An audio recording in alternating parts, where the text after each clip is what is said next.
So, like, I just got accused of being ambiguous. They tried to word it like in a way that it would look good. But they said very specifically that a certain other thing that has to do, I guess, with the Council of High or something crazy like that, doesn't show the, and I'm going to quote, lack of ambiguity, or how did it go? It was, apparently my videos don't show the same lack of ambiguity as certain other briefings of certain things that are some sort of council.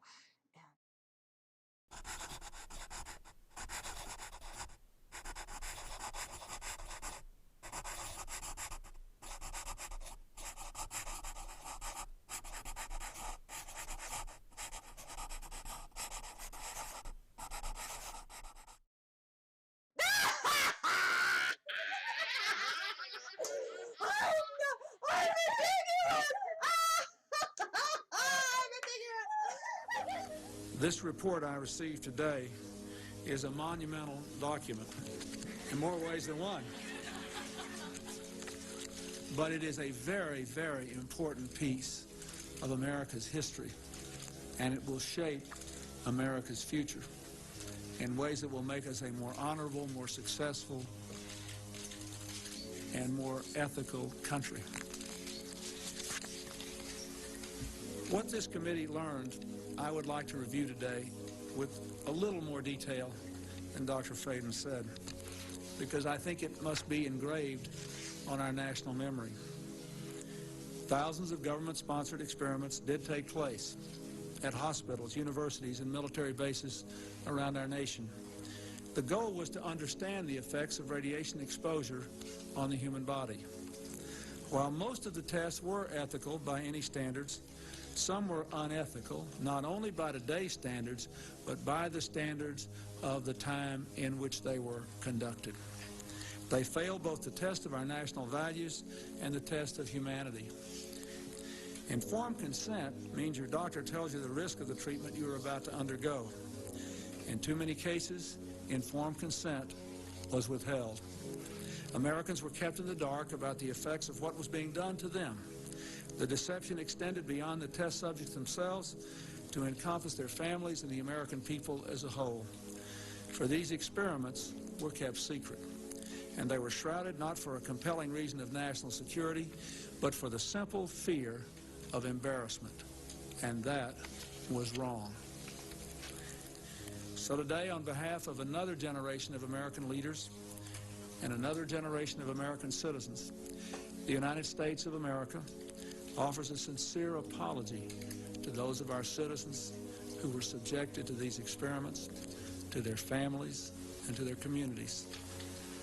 When the government does wrong, we have a moral responsibility to admit it. The duty we owe to one another to tell the truth and to protect our fellow citizens from excesses like these is one we can never walk away from. Our government failed in that duty, and it offers an apology to the survivors and their families, and to all the American people who must be able to rely upon the United States to keep its word, to tell the truth, and to do the right thing. Make no mistake, as the committee report says, there are circumstances where compensation is appropriate as a matter of ethics and principle. I am committed to seeing to it that the United States of America lives up to its responsibility. Our greatness is measured not only in how we so frequently do right, but also how we act when we know we've done the wrong thing, how we confront our mistakes, make our apologies, and take action.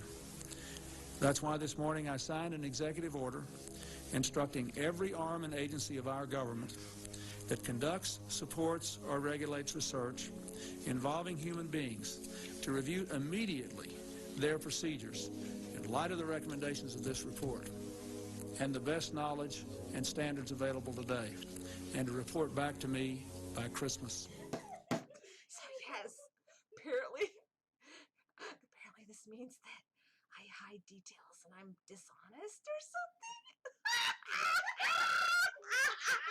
How much more detailed can it be? I hid in a stern answer that's pretty freaking specific. And I'm freaking out. Okay.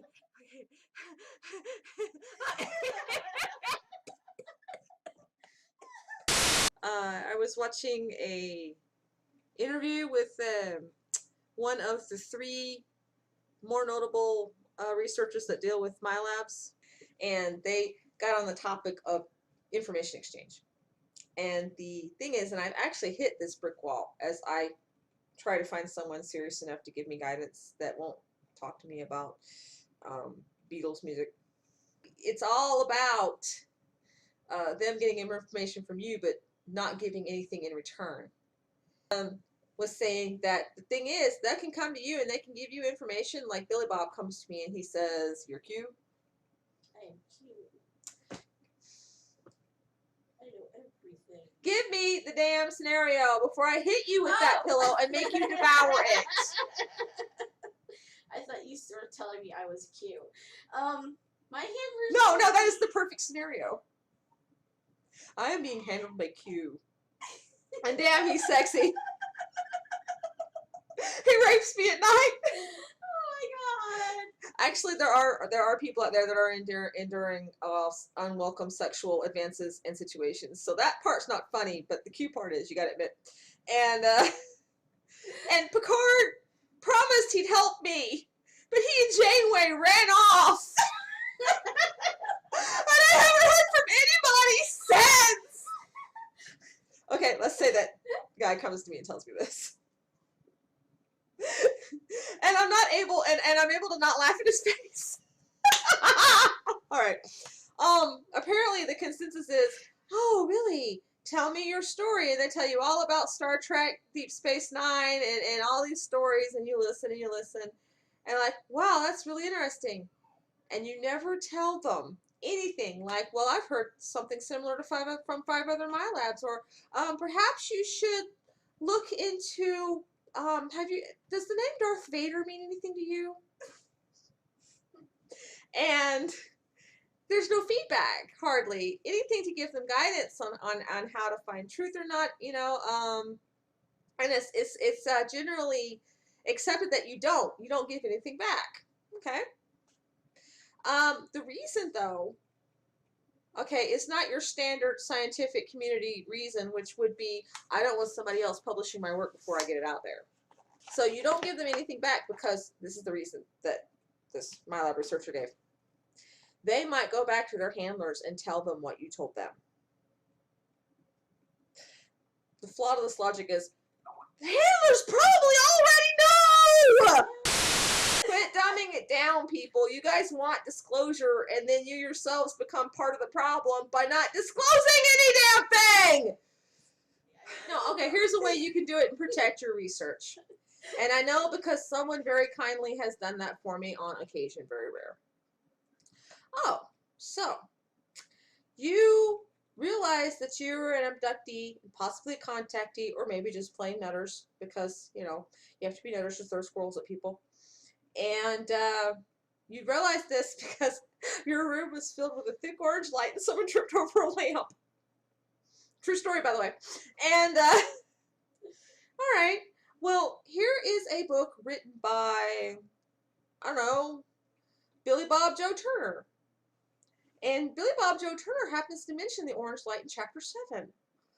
Now, how is that putting your work in jeopardy if you're pointing out to other stuff and giving the people who need help a direction to go in? Seriously. And then, you know what's really cool about that is if you start talking about that and mention the work, they're probably going to be able to connect other information that they wouldn't normally be able to connect through the bouncing process. And they would be able to say things like, yeah, and you know what? There was this green light the other day, and it was filling up the school auditorium, and it was kind of weird because I was the only one that could see it. And then everybody just kind of froze in place, and it goes blank. And then we woke up, and the game was, like, almost over. And then there was pie. But that's okay, because it was pie day. So, yeah. Or even the person recommending a book that they wrote themselves. Yes and no. They definitely because beep beep who likes to sing about Beatles music and all you need is love. That beep. Um, you don't remember how they would read this article I wrote, and the stuff that they read and wrote never really had anything to do with what we were looking for or any direction, so we were never able to give her any good information because she didn't know how to touch on things that we had experienced in order to give her anything good. So if you're going to recommend your stuff, make sure it's spot on.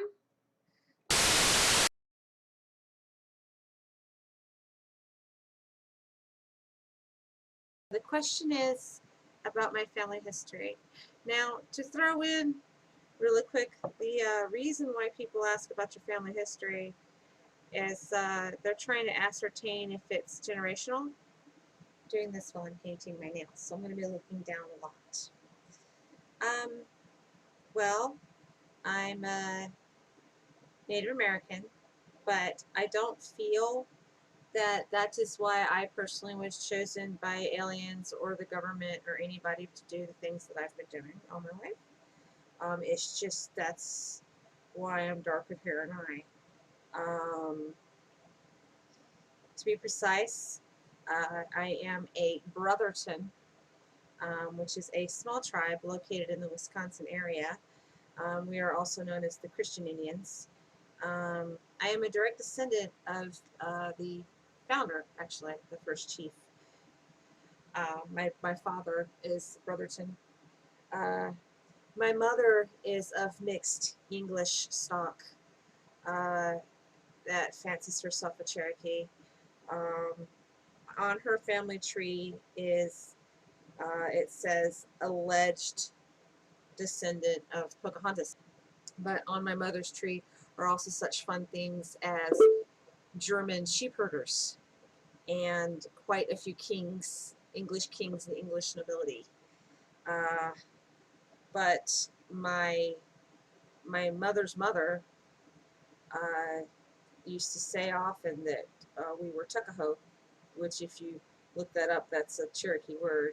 And the only reason why she would say that is because it was something that her grandmother used to say laughingly, "You little Tuckahoes."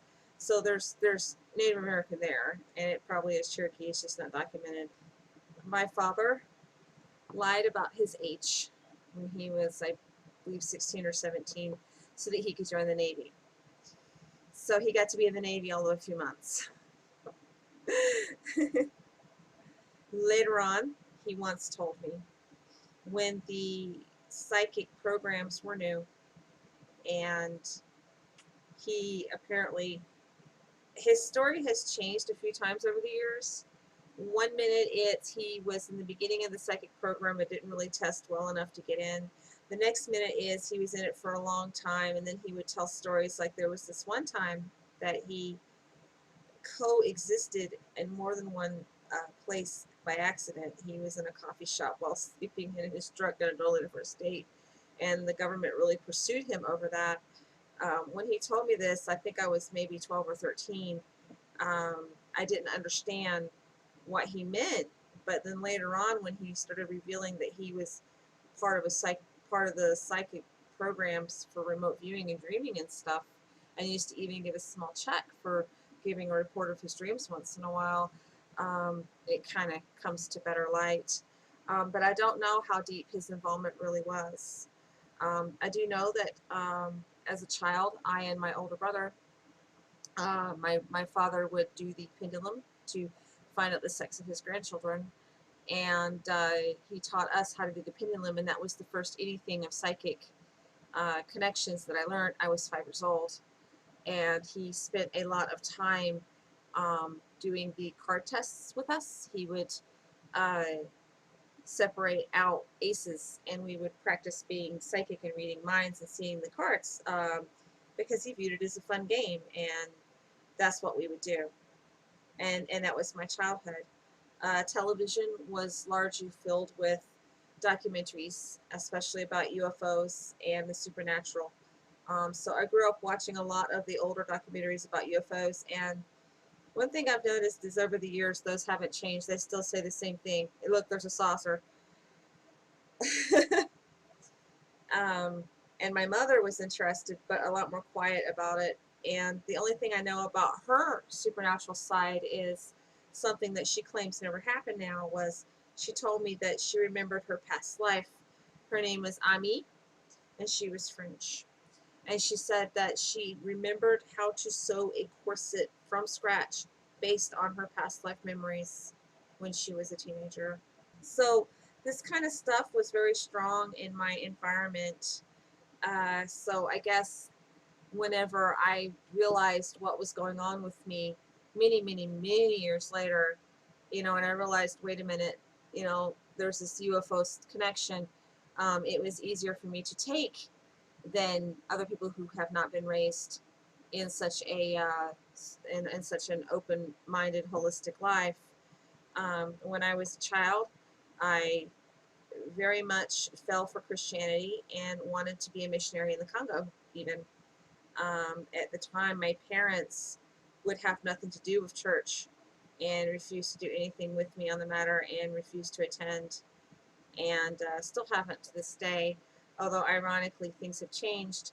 Now I will have nothing to do with the church, as I view Christianity being as it's a base for the MKultra mind programming. I view doing anything with mainstream churches as a reinforcement of your programming. And my parents and thus embraced Christianity, and when they did that, you could actually see the programming take place. They no longer talk to me like I grew up discussing the supernatural and things my whole life with my parents, and used to be able to turn to my father for anything and now you can't. I can't talk to him about any of this, and it's pretty much known as Jennifer's shit. Another interesting thing in my family actually happened with my mother's father. He was a military man, served during World War II. I don't. He told me once that he was more a desk jockey than went to fight. But then I found out later that he actually did a lot of things that he just wasn't going to tell me, a girl. He was very, very adamant that I didn't have a penis, therefore I didn't even deserve to know a thing. And so whenever he passed away, a lot came to light that he was actually did a lot of stuff, carried items, and did stuff, instead of what he blew it off to me in the future. But when he came to Christianity, before he came to Christianity, he was really awesome. He would tell this story called My Big Green Toe to scare me, and would do stuff and would cuss. Oh my gosh, the cussing! And he was lively, and then he started going to church, and he told me the story of how he got saved was he was at the church and he was in the front row, and he felt the move to kneel and pray. And as he was doing so, he felt a bolt, and he thought he was dying. And when he came to, he was in the back row, which that actually more sounds like an abduction scenario now that I know what I know. But Grandpa was convinced that it was God, and God had moved him. So my history isn't as fabulous as, say, James Casbolt or someone such as that. It's a very boring history. I grew up playing with hoops and homemade bows and arrows and making baby traps in the backyard, playing in the woods. My brother and I made rafts and floated down the fire breaks when they filled with water, like Huckleberry Finn. And we did a lot of things that you would, that the crazy hypersensitive people would call child welfare for. Now, when it comes to the supernatural itself, aside from having just your rudimentary psychic experience, my father would also, we would end up talking for hours about reincarnation and speculating on past lives. I can remember really wanting to be picked up by a UFO really bad. I must have been 10. It was just the thing, or maybe I was 9. But this is the mundane side. There are no CIA agents. I did have an Uncle Mutt, which is interesting because I have his dog tags. Yes, Mutt dog tags. And he was on the beach on Doomsday. So there was service in my family, but none of this deep, dark ancestral ritual stuff that a lot of other MyLabs speak of. There were no contracts of sale, as far as I know, to put me into the program. I just remember wanting very, very much to be the one that was chosen. There was this sense of people were up for pick, and I wanted to be the one so bad. I probably because I was a middle child, and I did feel neglected. I spent a lot of my life feeling watched and jumping at shadows, and developed a fear of what's in the dark. And but those are all supernatural stuff that I would like to cover under another question. So yeah, very, very boring history. I was largely raised by my grandmother, who was a member of a radio star country band with her sisters on the radio during the Great Depression. Their band was called the Kentucky Sweethearts. There was an album of their stuff that a distant aunt got a hold of, and I have never got to hear to this day. But my grandmother and I used to sit and strum the guitar. Down in the Valley is the song we used to play with. And yeah, so I mean, and my father worked with Dolly Parton briefly, although she claimed, at least she doesn't remember him. My father also hung out with Elvis on the docks, apparently. He told me that story once. And so there's these connections in my life, but they're fringe connections. They're not like what you hear other people say. So it's, sometimes a little surprising to me when I will listen to other more prominent MyLabs talk about their history and their lives, and they talk about how their parents were CIA, or their cousin to the president, or this superstar is their godfather or whatever, and I'm just your boring rundown average Native American person. I can make a bow and arrow. Would you like to see me try to remember this? So yeah, but I've always felt a very strong connection to the supernatural. Among my people, though, that's actually a personality trait that comes out once in a while. That's one of the few things I think I can see following a bloodline for, is if that bloodline has a tendency to produce people like that. My father was born with what's called a double veil. This is something that has largely fallen into obscurity with the what's the word, the pushing out of midwives and the old ways. But basically, sometimes the birthing cap is stuck to the baby's head, and there is a legend that if you lift the cap one way, you give the child clairvoyance and powers of the mind that are more intelligent, I guess the word would be. But if you lift it the other way, you give the child telekinesis and more active powers. Where my father was a double veiler, so and he was born to a midwife in Fernandina Beach, Florida. So the midwife lifted the one veil one way and one veil the other, and I've seen some things. But one question that a lot of people will sometimes ask people is, when did you first notice your childhood was different? I don't know. I still don't see my childhood as different. I see your childhood as different if you didn't grow up with nursery rhymes or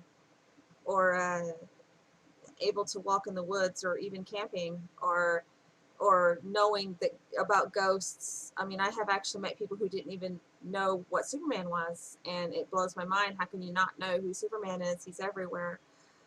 So I view your childhood as different, and I view my childhood as average. And that's just my perspective on the matter.